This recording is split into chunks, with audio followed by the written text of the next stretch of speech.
এখন আদালতে আসলে তারা অসুস্থ হয়ে যায়। আর যখন তারা রাজপথে আন্দোলন সংগ্রামে ছিল, ছাত্রদেরকে যখন গুলি করে হত্যা করা হয়, তখন তারা বিভিন্ন গণভবন সহ বিভিন্ন জায়গায় বৈঠক করেছে, পরিকল্পনা করেছে, নির্দেশ দিয়েছে, তখন তারা বয়স ছিল না তাদের, তখন তাদেরকে তো তরুণ মনে হয়েছে।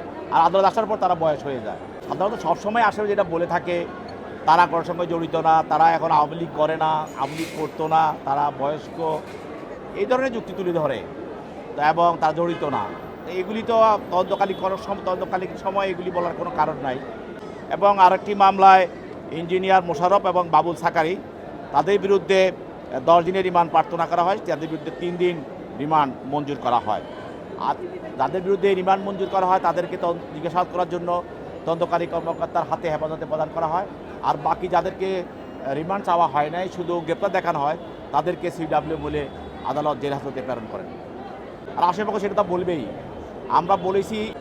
এটাও তারা আর একটা বিষয় হলো যে অনেকে বলে তারা আসামি পক্ষে থেকে যে আমাদের আসামি জড়িত না, তোমাদের আসামি জড়িত না। এটা আমরা বলেছি যে এটা তদন্তের সময়ে তদন্তকারী কর্মকর্তাই তদন্তের বিষয়টা দেখবেন এবং কোন আসামি কিভাবে জড়িত এবং কীভাবে তার বিরুদ্ধে অপরাধটা আনা হয়েছে, সম্পৃক্ত হয়েছে। ঢাকার বিজ্ঞ সিএমএম আদালতে ঢাকার বিভিন্ন থানায় বৈষম্যবিরোধী ছাত্র আন্দোলনের সময় যেসব নেতাকর্মী নিহত এবং আহত হয়েছে, তাদের কয়েকটি মামলায় তদন্তকারী কর্মকর্তা ফ্যাসিস্ট হাসিনার অন্যতম সহযোগী সাবেক অবৈধ আইনমন্ত্রী আনিসুল হক এবং অবৈধ আইনমন্ত্রী জনাব ইঞ্জিনিয়ার মোশাররফ হোসেন এবং ছাত্রলীগ নেতা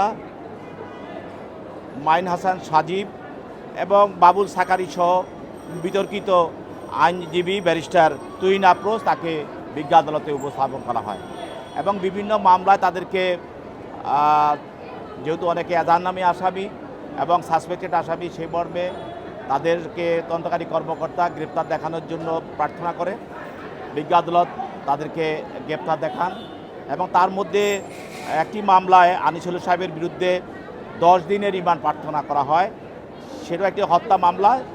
এই মামলায় তার পক্ষে তার আইনজীবীরা ছিল, সেই মামলায় তার আইনজীবীরাও বক্তব্য রেখেছিলেন এবং তারা 5 দিনে সেই মামলায় রিমান্ড মঞ্জুর করা হয়।